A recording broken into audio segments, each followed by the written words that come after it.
In a city of shadows, a diplomat vanishes. Sir Reginald Harrow, key to a fragile peace, is gone.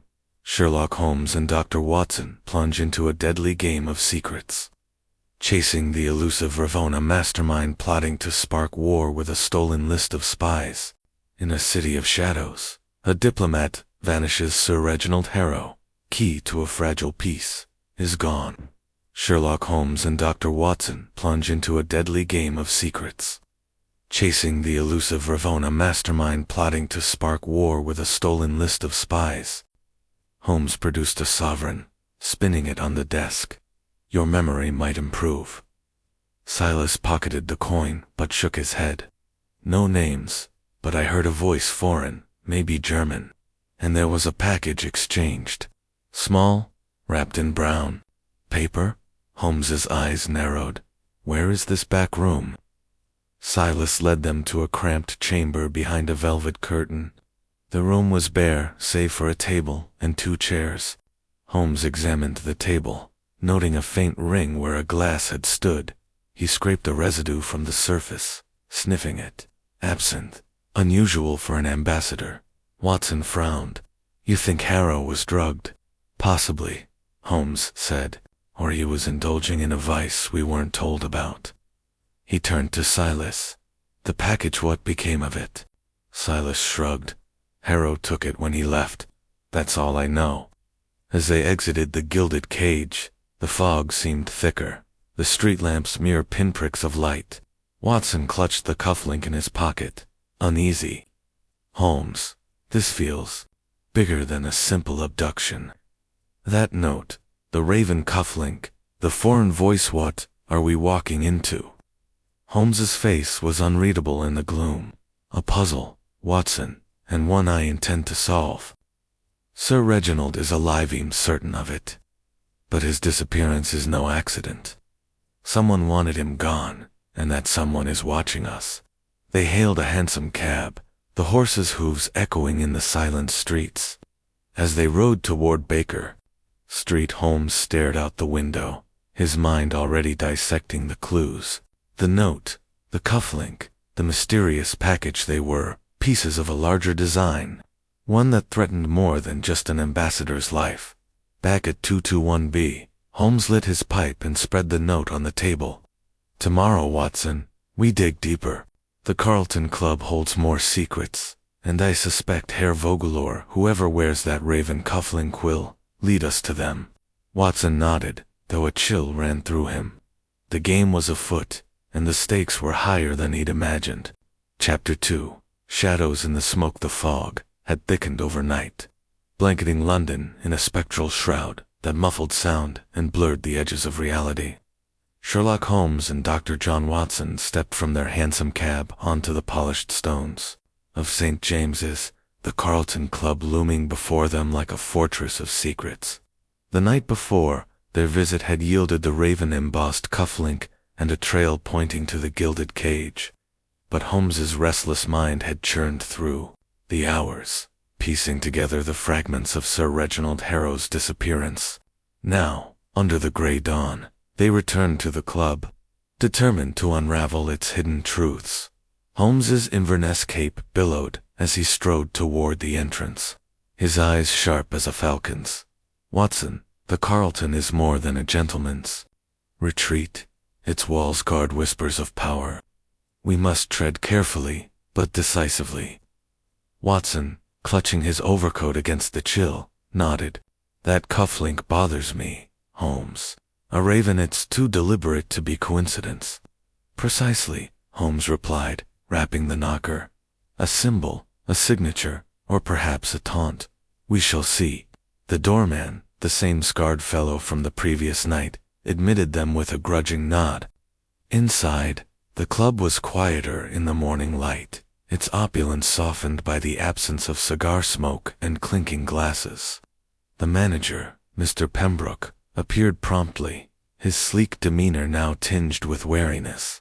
Mr. Holmes, Dr. Watson, I trust your inquiries progress. They do, Holmes said, his tone clipped. We require access to the library. Sir Reginald's meeting may have left traces there. Pembroke hesitated, his fingers twitching at his cuff. "The library is reserved for members, sir." Holmes fixed him with a stare that could cut glass. "Then consider us temporary members, unless you prefer a visit from Scotland Yard."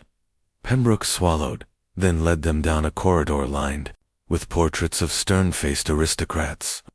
The library was a cavern of knowledge, its high shelves laden with leather-bound tomes, the air heavy with the scent of aged paper and wax polish.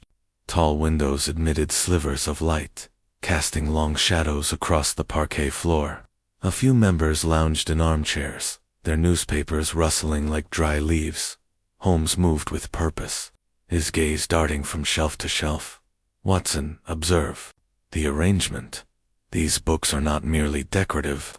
The Carlton's library is a repository for sensitive documents, disguised as literature." Watson frowned, scanning the titles given Thucydides, obscure treatises on diplomacy. "You think Harrow hid something here?" "Not hid," Holmes corrected, running a finger along a shelf. "Exchanged." The gilded cage suggested a package. "The Carlton is where it began." He paused at a section marked Rare Manuscripts, his fingers brushing a volume of Montaigne's essays. With a subtle twist, he pulled the book, and a faint click echoed. A panel in the shelf slid open, revealing a narrow compartment. Watson stifled a gasp. "Good Lord, Holmes. How did you know?" "Observation," Holmes said, retrieving a slim ledger from the compartment. Its cover was unadorned, but the pages were filled with cryptic symbols and numbers. A cipher, Watson. Not Sir Reginald's hand, but someone else's. This ledger tracks transactions, dates, sums, and initials. One set recurs. "R.V. the Raven," Watson said, recalling the cufflink Herr Vogel. "Perhaps," Holmes mused, slipping the ledger into his coat. "But ciphers are masks, and masks conceal identities. We need more." There. Search was interrupted by a soft cough. An elderly man, stooped but impeccably dressed, approached from a nearby armchair. His silver hair gleamed under the chandelier, and his eyes held a knowing glint. "Mr. Holmes, I presume." "I am Lord Ashburn, one of Sir Reginald's companions that night." Holmes's expression remained neutral, but his interest sharpened. "Lord Ashburn, your insight would be invaluable. What can you tell us of the meeting?" Ashburn settled into a chair, gesturing for them to join him. "It was a delicate affair, Mr. Holmes. Sir Reginald was negotiating a trade agreement with the Prussians, one that could shift the balance of power in Europe. Madame Dubois was there to ensure French interests were protected, and Herr Vogelwell. He was an enigma, charming, but guarded.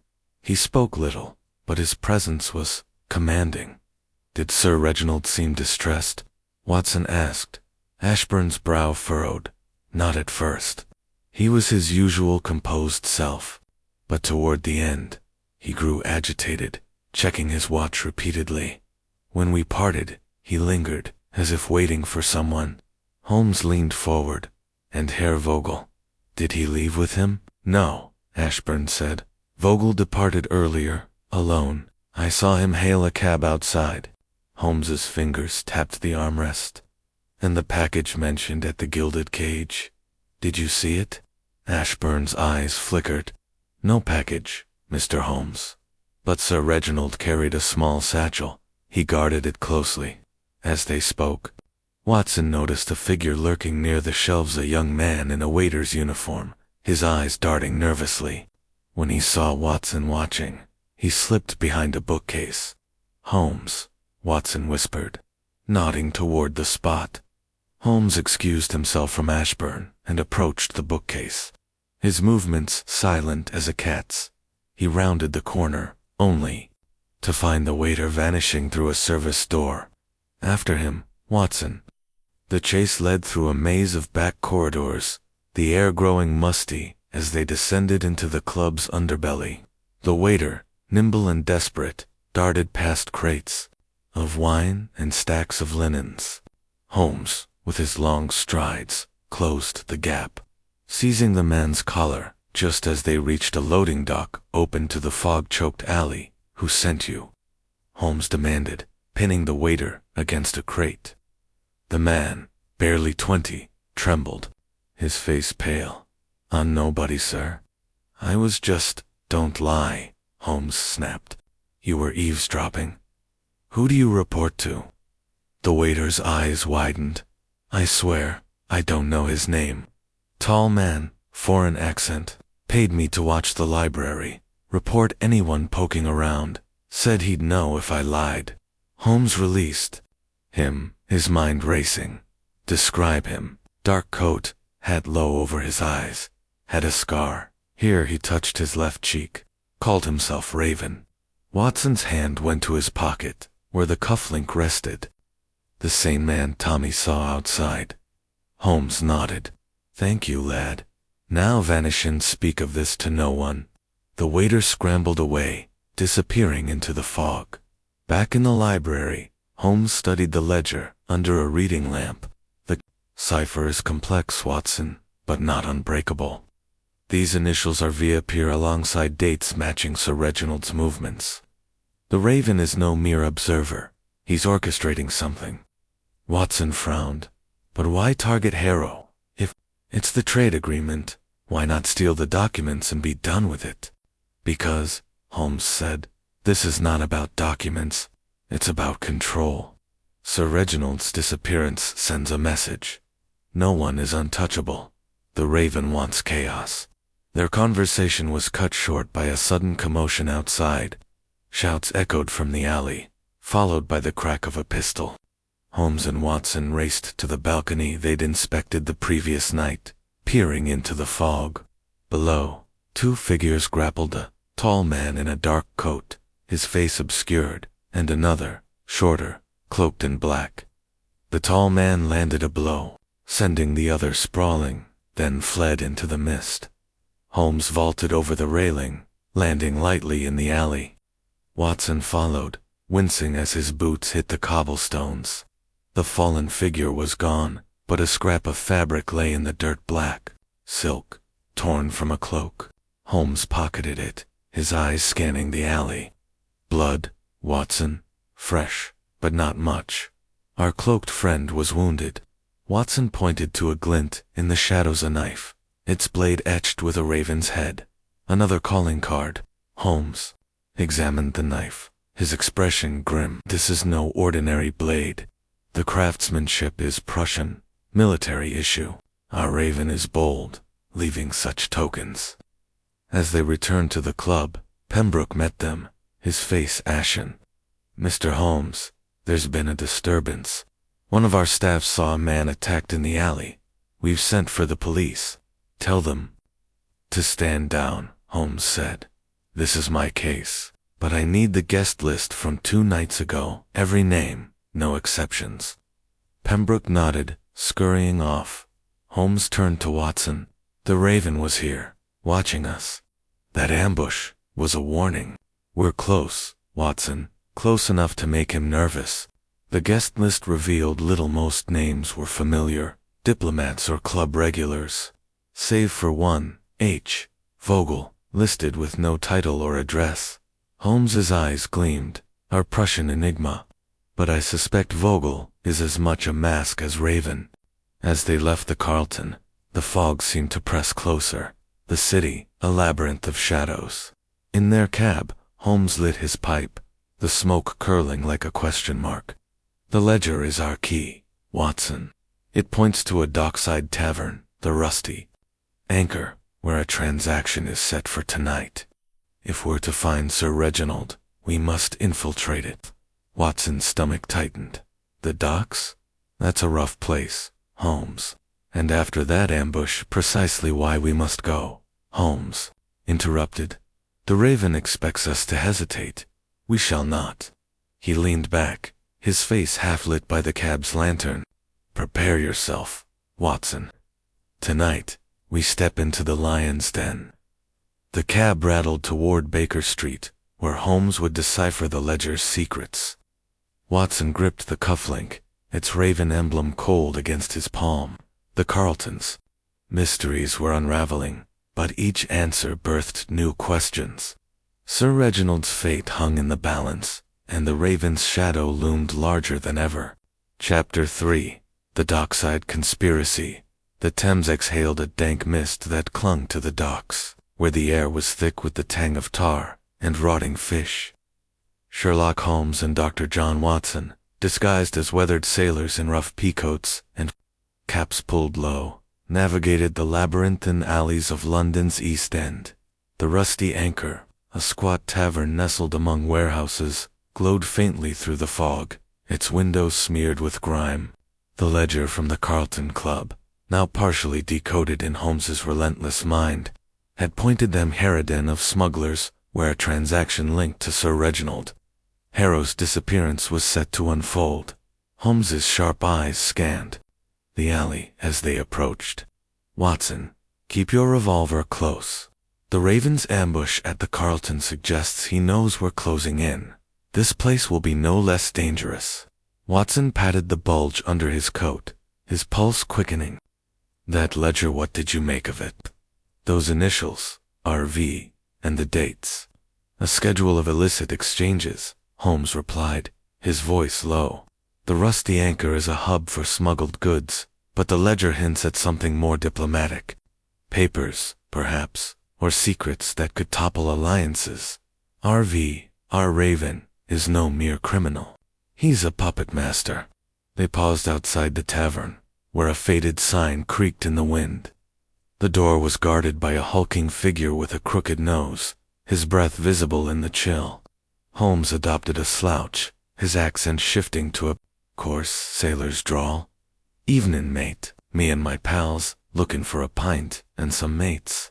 The guard eyed them, then jerked a thumb toward the door. "No trouble, or you're out." Inside, the Rusty Anchor was a cauldron of noise and shadow. Rough-hewn tables were crowded with sailors, dockhands, and shifty-eyed men in oilskins. A fiddler sawed a jagged tune in the corner, and the air reeked of ale and unwashed bodies. Holmes and Watson slid into a booth near the back, where they could watch the room without drawing attention. Holmes's gaze flicked over the patrons. "Observe, Watson, the man in the red scarf, nursing his tankard. He's no sailor. His boots are too clean, his hands uncalloused. And there, by the bar, the woman with the green shawl. She's watching the door, not the crowd. They're here for more than drink." Watson squinted through the haze. "You think they're part of the smuggling ring?" "Undoubtedly," Holmes said. "The ledger mentioned a Captain Varkas. He's the key. If Sir Reginald's trail leads here, Varkas knows where it goes." A barmaid, her apron stained and her smile wary, approached. "What'll it be, lads?" "2 ales," Holmes said, tossing a coin onto her tray. As she turned, he leaned in, "And a word with Captain Varkas, if he's about." Her eyes narrowed, but the coin vanished into her apron. "Varkas don't take kindly to strangers. Wait here." Minutes later, a man emerged from a back room, his presence parting the crowd like a shark through water. Captain Varkas was broad-shouldered, with a salt and pepper beard and eyes like chipped flint. A scar ran from his temple to his jaw, giving him a permanent sneer. He sat across from them, his bulk filling the booth.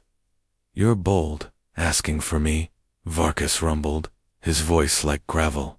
"Who are you, and what's your game?" Holmes leaned forward, his sailor's guise intact. "Name's Jack. Here's Tom. We heard you move goods that don't see the customs house. We're looking to join the trade." Varkas's sneer deepened. "Plenty of men want in. Why should I trust you?" Holmes slid a gold sovereign across the table, its gleam catching Varkas's eye. "Because we pay for trust, and we don't ask foolish questions." Varkas pocketed the coin, his gaze calculating. "All right, Jack. There's a shipment tonight, down by Warehouse 17. Be there at midnight, but cross me, and you'll feed the river." As Varkas rose, Watson whispered, "Holmes, this is madness. We're walking into a trap." "Perhaps," Holmes murmured, but traps reveal their makers. Stay sharp. They lingered in the tavern, nursing their ales and eavesdropping. Snatches of conversation drifted over, talk of cargo from the north and papers for the buyer. Holmes's eyes gleamed as he caught a name: the Raven. The man in the red scarf, now deep in conversation with the woman in the green shawl, mentioned it in hushed tones, glancing nervously at the back room. Holmes nudged Watson. That door, Varkas, came from Mitz, more than a storeroom. Let's investigate. They slipped through the crowd, using a burst of laughter from a card game to mask their movement. The back door was unlocked, leading to a narrow staircase descending into darkness. Holmes lit a small lantern from his pocket, its light revealing damp stone walls and the faint scent of brine. At the bottom, they found a cellar stacked with crates, some marked with foreign script Prussian. Watson noted, recalling the knife from the Carlton alley. Holmes pried open a crate, revealing not contraband liquor or tobacco, but a bundle of documents, sealed with wax and stamped with a diplomatic crest. These are Foreign Office dispatches, he whispered. Correspondence between Sir Reginald and the Prussian delegation. This is no ordinary smuggling operation. Watson's heart sank. If these fall into the wrong hands, they could spark a diplomatic crisis, Holmes finished. He tucked a few papers into his coat, then froze as footsteps echoed above. Quickly, Watson hid. They ducked behind a stack of barrels as two men descended, their voices low but urgent. One was Varkas. The other, a lean figure in a dark coat, spoke with a clipped accent. The Raven wants these delivered tonight, the stranger said. No. Delays. The buyer's impatient, Varkas growled. And what about Harrow? He's still out there, maybe talking. He won't talk, the stranger snapped. The Raven's got him secured. Focus on the shipment. Watson's grip tightened on his revolver, but Holmes signaled for silence. The men moved to a crate, inspecting its contents before ascending. As their footsteps faded, Holmes emerged, his face taut with resolve. Harrow's alive, Watson, and the Raven is closer than we thought. They searched the cellar, finding a hidden panel behind a barrel. Inside was a small strongbox, its lock intricate, but no match for Holmes's deft fingers. Within lay a single item, a folded map of London's docks, marked with a red circle around a pier near Warehouse 17. A note in the same hurried hand as the gilded cage. Message read, "Deliver at midnight. Trust no one." Holmes pocketed the map. The transaction is our chance to catch the Raven's operatives, but we must act swiftly. As they climbed the stairs, a shout rang out from the tavern. The barmaid had spotted them, her cry alerting the room. Intruders. The crowd turned, eyes narrowing. Varkas barreled through, his scar livid in the lamplight. You? He roared. Thought you could snoop. Holmes seized a bottle from a nearby table, smashing it against a post to create a distraction. Glass shattered, and the crowd surged, giving them a moment to bolt for the door. Watson fired a warning shot into the ceiling, scattering the patrons. They burst into the alley, the fog swallowing them as Varkas's men gave chase. The pursuit was relentless, boots pounding through the mist. Holmes led Watson through a maze of crates and nets, using the dock's chaos to their advantage. They ducked into a derelict boathouse, its timbers groaning in the wind. The pursuers passed by, their curses fading into the night. Watson panted, his heart racing. That was too close. Holmes, those papers, what do they mean? Holmes unfolded one of the dispatches, his lantern casting shadows across the text. They detailed troop movements along the Prussian border, information Sir Reginald was privy to. Someone is selling secrets. Watson and Harrow's disappearance is meant to cover it. But why take him? Watson asked. Why not just kill him? Holmes's eyes darkened. Because he knows too much. The Raven needs him alive for now to ensure the secret's flow, but we've disrupted their plans. This map points to Warehouse 17. That's where we'll find answers. They emerged from the boathouse, the fog a shield, as they made their way to Baker Street. There, Holmes spread the map and papers on the table, his pipe smoke curling like a question mark. The Raven is bold, Watson, but careless. These documents, this map, they're breadcrumbs he didn't expect us to find. Watson examined the map, noting the red circle. Warehouse 17. Midnight. It's a trap, isn't it? Likely, Holmes said, a faint smile playing on his lips. But traps work both ways. We'll turn their scheme against them. As the clock struck 11, Holmes donned a fresh disguiser, dockworker's rough jacket, and scarf while Watson loaded his revolver. The rusty anchor had revealed a conspiracy deeper than they'd imagined, one that threatened not just Sir Reginald, but the fragile peace of nations. The Raven's shadow loomed, but Holmes was ready to step into it. Armed with wit and resolve, the cab rattled toward the docks, the fog a silent accomplice. Watson clutched the stolen papers, their weight, a reminder of the stakes. The night promised danger, but also truth, and Holmes was determined to claim it. Chapter 4. The Manor of Secrets. The countryside stretched before Sherlock Holmes and Dr. John Watson like a patchwork quilt under a sullen sky. Its rolling hills shrouded in a mist that clung to the earth like a whispered secret.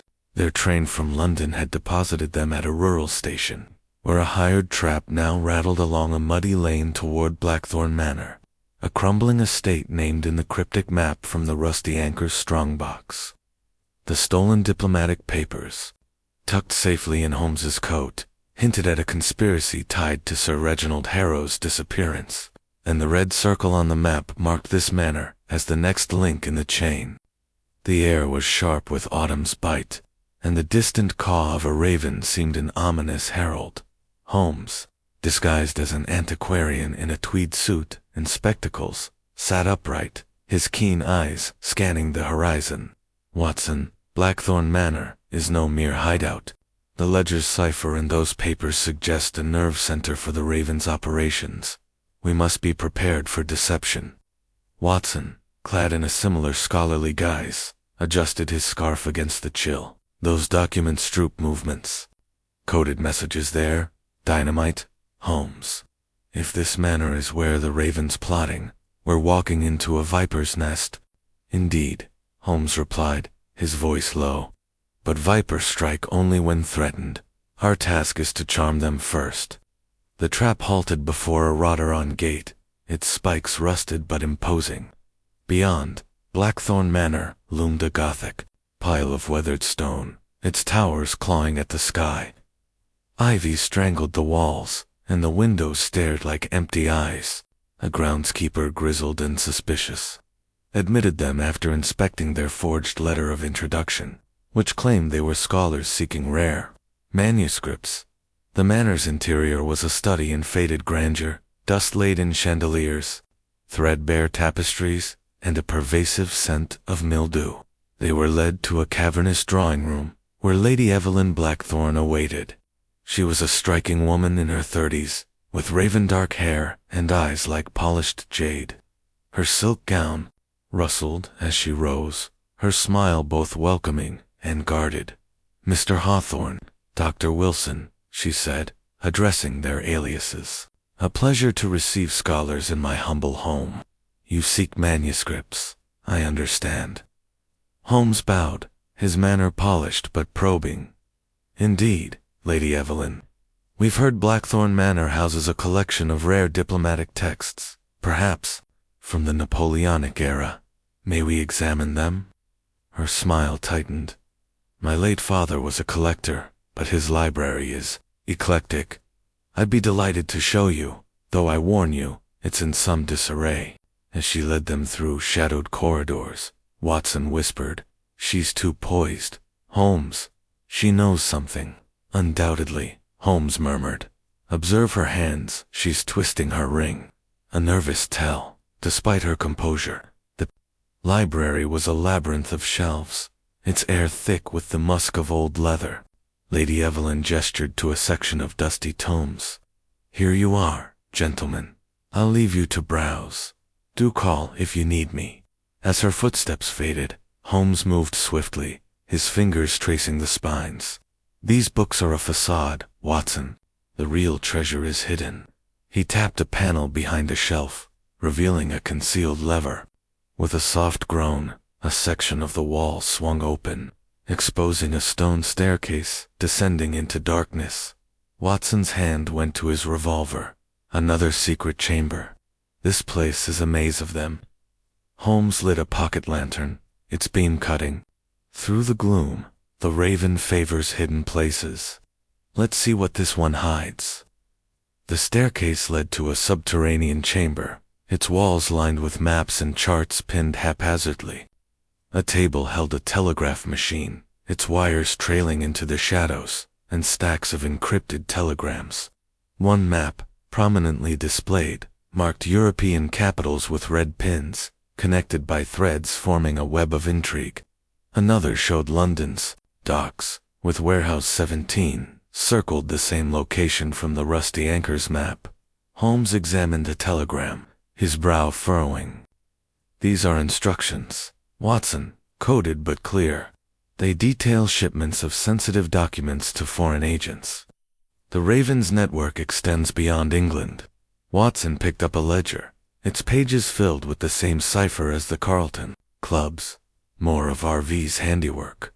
But where's Sir Reginald? If he's alive, he's not here. Holmes's eyes gleamed. Patience, Watson. The Raven keeps his prizes close. This chamber is a command post, not a prison. He pocketed a telegram marked with a raven's seal, its wax still soft. This was sent recently. We're not far behind. A faint creak from above froze them. Holmes doused the lantern, plunging the chamber into darkness. Footsteps descended, deliberate and unhurried. A woman's voice echoed Lady Evelyn's, but sharper, stripped of its earlier charm. I know you're here, gentlemen. Your antiquarian ruse was clever, but I'm not so easily fooled. Holmes stepped into the faint light, his expression calm. Lady Evelyn, your hospitality is matched only by your vigilance. What role do you play in the Raven's game? She stood at the foot of the stairs, a small pistol gleaming in her hand. You're meddling in affairs beyond your ken, Mr. Holmes. Yes, I know who you are. The Raven warned me you'd come. Watson tensed, but Holmes raised a hand. Then you know I'm not easily deterred. Where is Sir Reginald Harrow? Lady Evelyn's laugh was brittle. Safe, for now. But you're chasing shadows. The Raven's plans are already in motion. Those papers you stole from the docks. Mere bait to draw you here. Holmes's eyes narrowed. And this chamber, a trap or a treasury of secrets? Both, she said, her pistol steady. The Raven trusts no one, not even me. But I know enough to ensure you don't leave this manor. Watson edged closer, his hand on his revolver, but Holmes's voice remained smooth. You're no killer, Lady Evelyn. You're Ringgold, engraved with a family crest. You're bound by loyalty, but not to the Raven. To whom then? Her grip faltered, her eyes flickering with doubt. You know nothing of my burdens, Holmes.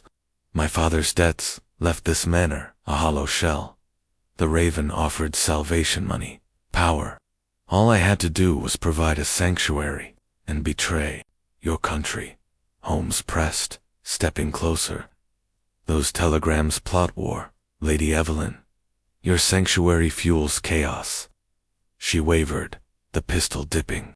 Holmes seized the moment, lunging forward and disarming her with a swift twist. Watson caught her as she stumbled, her composure crumbling. I didn't want this, she whispered. The Raven, he knows everything. My family, my past. Holmes's tone softened, but his eyes were steel. Help us, and you may yet redeem yourself. Where is Sir Reginald? She shook her head, tears glinting. I don't know. The Raven moves him constantly. But there's a safe in my study. His orders are there. The combination is the 12th of July, 19. Holmes nodded to Watson. Keep her here. I'll check the study. He ascended to the manor's upper floor. navigating its creaking halls to Lady Evelyn's study, a cluttered room of velvet curtains and mahogany. The safe, hidden behind a portrait of a stern ancestor, yielded to the combination. Inside was a single envelope, sealed with the raven's mark. It contained a telegram: Harrow to be moved to London, warehouse 17, final exchange, midnight, 2 days hence. Holmes returned to the chamber, where Watson stood guard over a subdued Lady Evelyn. "The raven's returning to London," Holmes said, showing her the telegram. "Why?" She swallowed, her voice low. "The final exchange, a list of agents, their identities. It's what the raven's been building toward. Sir Reginald knows too much. He's leverage until the deal is done." Holmes's mind raced. "And will you warn the raven?" She met his gaze, her resolve hardening. "No, I'm done with him. But you'll need more than wit to stop him. He's ruthless, and his network is vast." Holmes handed her the pistol, unloaded. "Then stay out of his reach. We'll handle the rest." As they left the chamber, a distant crash echoed glass, shattering somewhere in the manor. Holmes's eyes snapped to the staircase. "Watson, we've been watched. Move." They raced upstairs, finding the drawing room's window smashed, a brick lying amid the shards. Attached was a note in the raven's hurried script: "You're too late. Holmes, the game is mine." Watson cursed. "He's taunting us. How did he know we were here?" Holmes's face was grim. "The raven has eyes everywhere, perhaps even among Lady Evelyn's staff. We've rattled him, Watson, but he's not beaten." They searched the grounds, finding fresh footprints in the mud leading to a copse of trees. There, a horse's hoofprints vanished into the mist.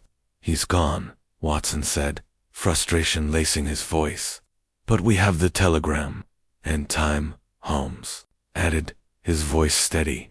2 days until the exchange. "We return to London, Watson. The raven thinks he's outmaneuvered us, but he's left a trail." As they boarded their trap, the manor fading into the fog, Watson clutched the telegram. "Lady Evelyn, a pawn, isn't she?" "Like Harrow." Holmes nodded, his pipe unlit, but clenched between his teeth. "Pawns can become queens, Watson, if played well. The raven underestimates us, and that's his mistake." The trap rattled toward the station, the countryside a blur of gray. Blackthorn Manor had yielded secrets, but the raven remained a specter, his motives as murky as the fog. Holmes's mind churned, piecing together the puzzle: the diplomatic papers, the coded telegrams, the list of agents. The final exchange loomed, and with it, a chance to save Sir Reginald and, perhaps, a nation. In London, the game would shift. The raven's web was vast, but Holmes was determined to cut its threads. Chapter 5. The Raven's Gambit. The fog had retreated, leaving London's streets sharp and cold under a sickle moon. Sherlock Holmes and Dr. John Watson, their breath misting in the chill, stepped from a hansom cab near the docks, where the air reeked of tar and salt.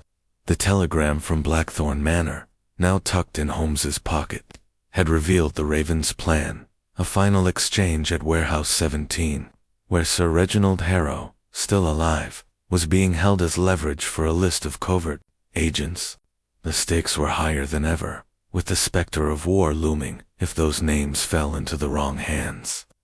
Holmes's mind, a steel trap, churned through the clues to Raven cufflink, the stolen diplomatic papers, the coded ledger, each a thread in the raven's intricate web.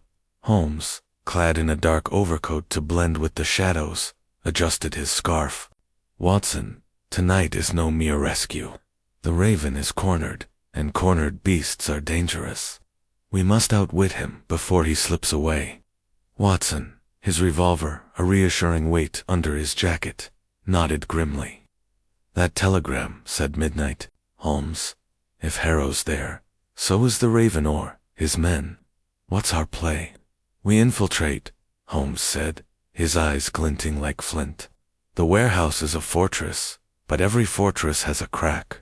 We find it, free Harrow, and seize the list before the exchange.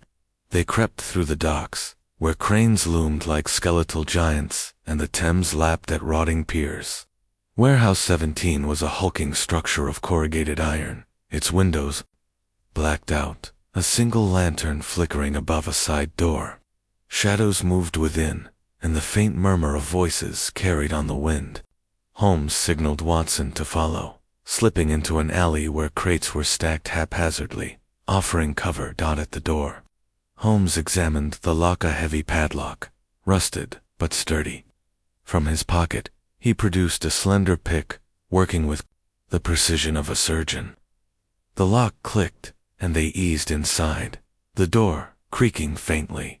The warehouse was a cavern of gloom, its air thick with dust and the temps of oil. Crates towered to the rafters, forming a maze lit by sporadic lanterns. In the center, a cleared space held a table, where two men stood, their voices low but tense. Holmes crouched behind a crate, Watson at his side. "Listen," he whispered. One man, broad and grizzled, wore a sailor's cap, likely one of Captain Varkas's crew from the Rusty Anchor. The other, tall and lean, had a scarred cheek and a dark coat, his hat pulled low. Watson's hand tightened on his revolver. "The Raven," he mouthed. The scarred man spoke, his accent clipped, unmistakably Prussian. "The buyer arrives at midnight. Harrow's secure, but he's stubborn, won't talk without persuasion." The sailor grunted. "Varkas wants him gone." Too much heat with Holmes, sniffing around. The Raven's laugh was cold. "Holmes is a nuisance, but predictable. He's here, somewhere. Let him come." Holmes's eyes narrowed, his mind racing. He gestured to a ladder leading to a catwalk above. "Watson, we need a vantage point. Follow me." They climbed silently, the catwalk creaking under their weight. From above, they saw a caged area in the warehouse's corner, where a figure slumped against the bar. Sir Reginald Harrow, his face bruised, but alive. His hands were bound, and a gag muffled his voice. Two guards, armed with cudgels, stood nearby. Holmes whispered, "We free Harrow first, then deal with the Raven. The list is likely on him, or near the table." Watson nodded, but before they could move, a new sound echoed, a low, rhythmic tapping, like a signal. The Raven stiffened, drawing a pistol. "He's here," he hissed, scanning the shadows. Holmes's lips curved faintly. "Clever. He's using the warehouse's acoustics to flush us out." Watson created diversion. Watson, ever the soldier, grabbed a loose bolt from the catwalk and hurled it across the warehouse. It clattered against a crate, drawing the guard's attention. The Raven barked an order, sending the sailor to investigate. Holmes seized the moment, descending the ladder with cat-like grace. Watson followed, his heart pounding as they crept toward the cage. The guards were distracted, but the Raven remained by the table, his pistol gleaming. Holmes reached the cage, working the lock with his pick. Sir Reginald's eyes widened, recognition dawning. "Quiet," Holmes mouthed, freeing the ambassador's hands. As Harrow stumbled out, the sailor returned, spotting them. "Intruders," he roared, raising a knife. Watson fired a shot into the air, the crack echoing like thunder. The guards charged, but Holmes was faster, tripping one with a crate lid and knocking the other senseless with a precise blow. The Raven, however, was gone, his footsteps fading toward a rear exit.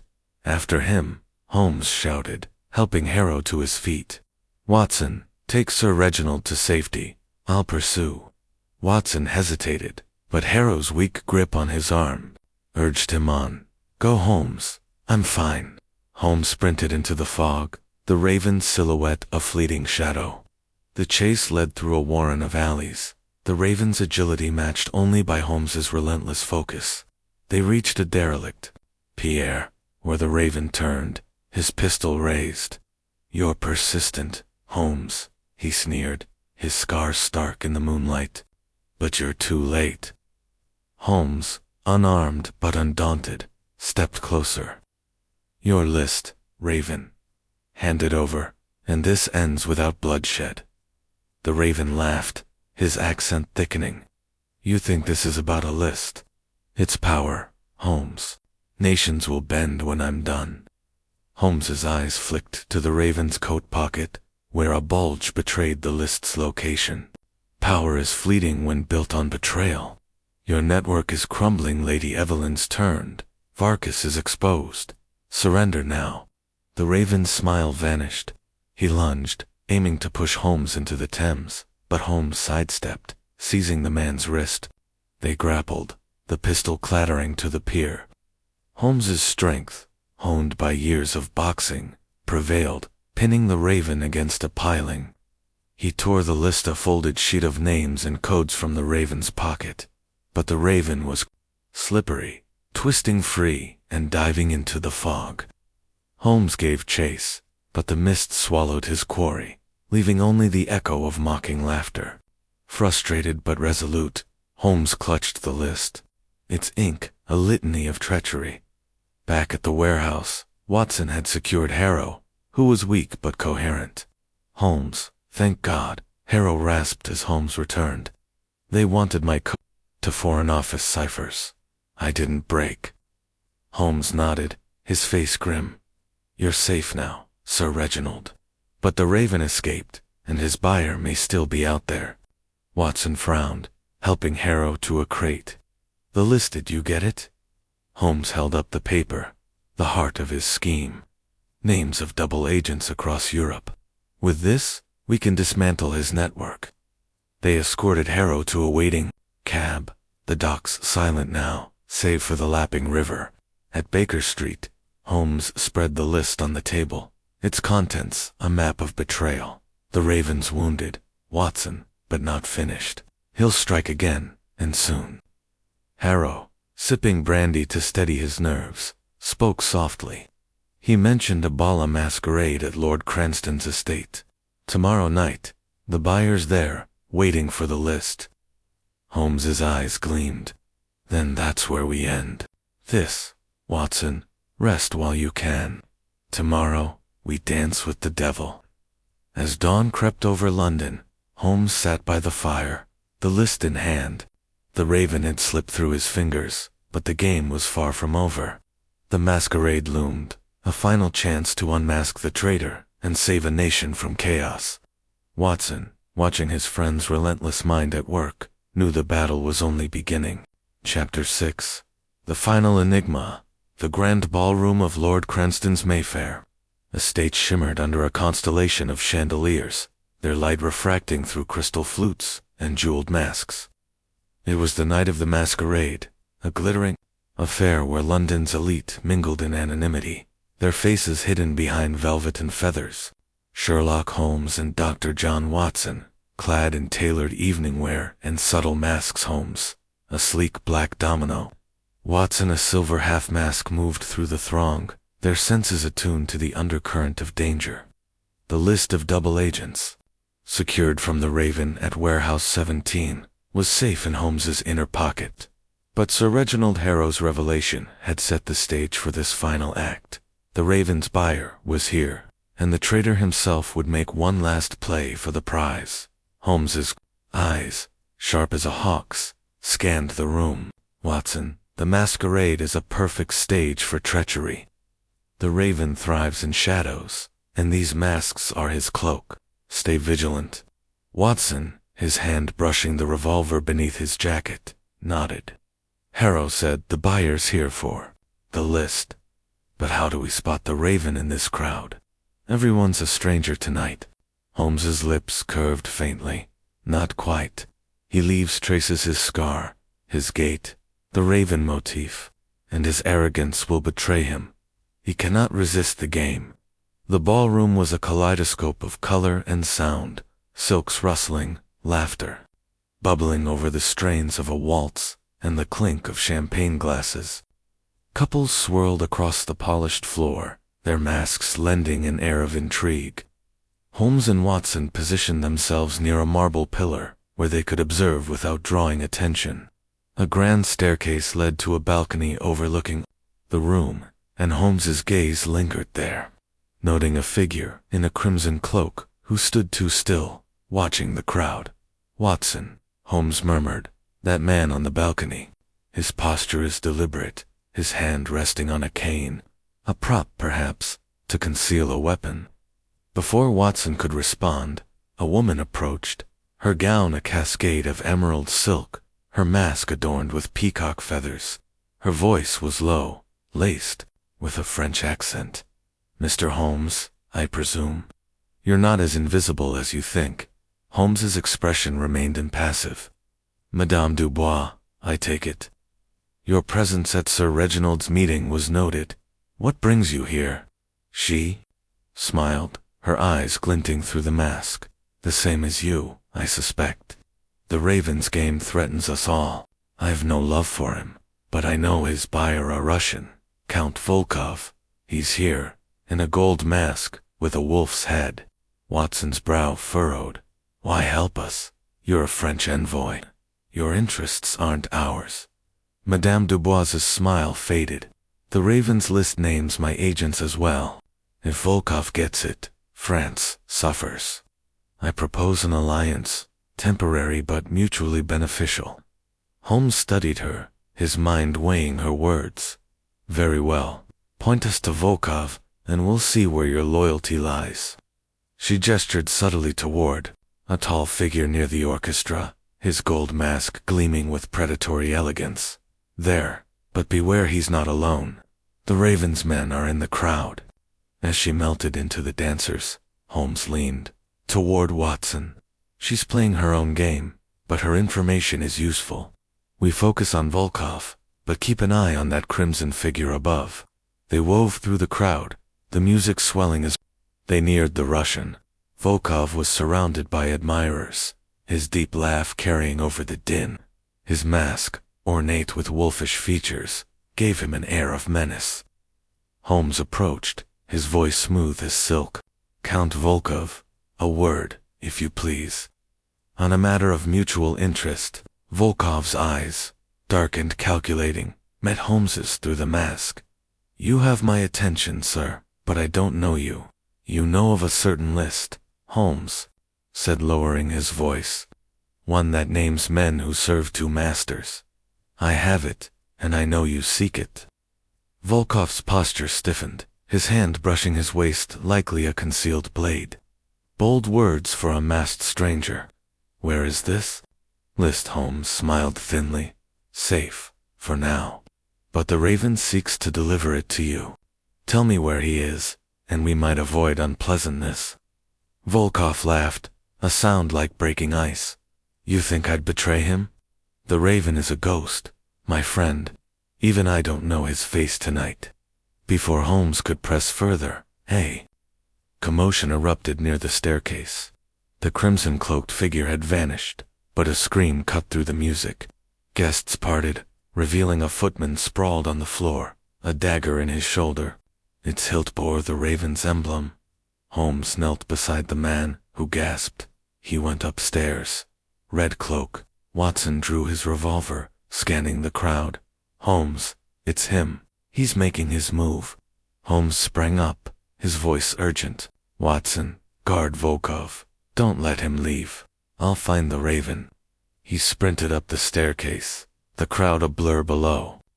The balcony led to a warren of corridors, their walls hung with portraits and gilded mirrors. Holmes moved silently, his senses attuned to every creak and shadow. A door at the corridor's end stood ajar, light spilling from within.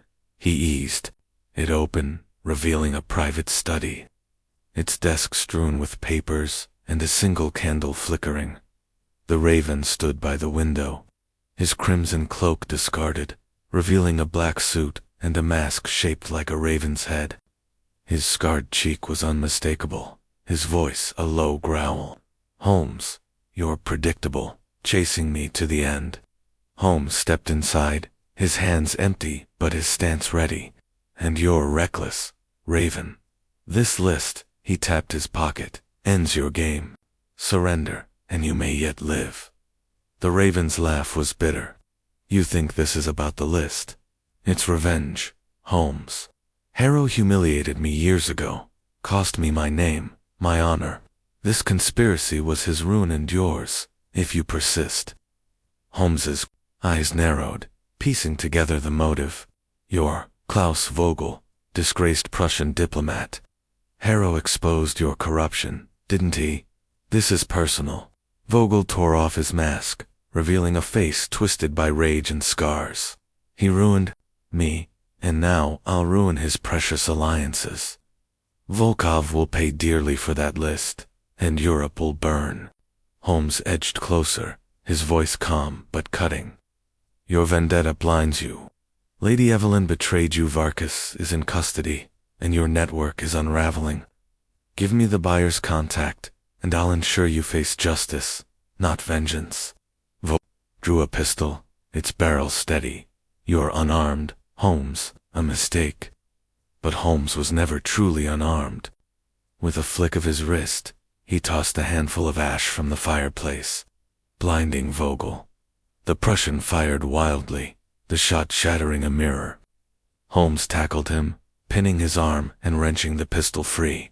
They struggled, Vogel's strength, fueled by desperation, but Holmes's precision won out. He bound Vogel's hands with a curtain cord, securing the list as footsteps pounded up the stairs. Watson burst in, Volkov in tow, his gold mask askew. Holmes, the crowd's in a panic. Scotland Yard's on the way. Holmes handed Watson the list.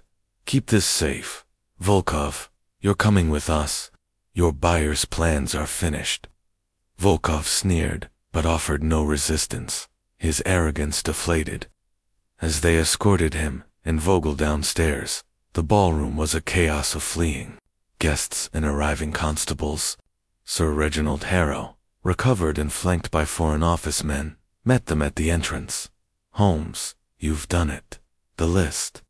Holmes nodded to Watson, who produced the paper. Harrow's relief was palpable. This will save countless lives. The Raven's network is exposed. Vogel, his face a mask of defeat, spat. You've won nothing, Holmes. Others will rise. Holmes's gaze was icy. Let them try. As Scotland Yard took Vogel and Volkov into custody, Holmes and Watson stepped into the night, the fog returning like a curtain falling on the drama. At Baker Street, Holmes lit his pipe, the smoke curling as he stared into the fire. Watson the Raven was a man driven by hate, not greed. Such men are dangerous, but brittle. His fall was inevitable. Watson, nursing a brandy, frowned, and the list. Will it end the threat? Holmes's eyes gleamed. For now, but power abhors a vacuum. The Foreign Office will watch closely, and so shall we. The fire crackled, its warmth a contrast to the chill of the case. Sir Reginald was safe, the conspiracy shattered, and the Raven caged. Yet Holmes's mind lingered on the fragility of trust, the ease with which a single grudge could unravel nations. The game was over, but the board was never truly cleared.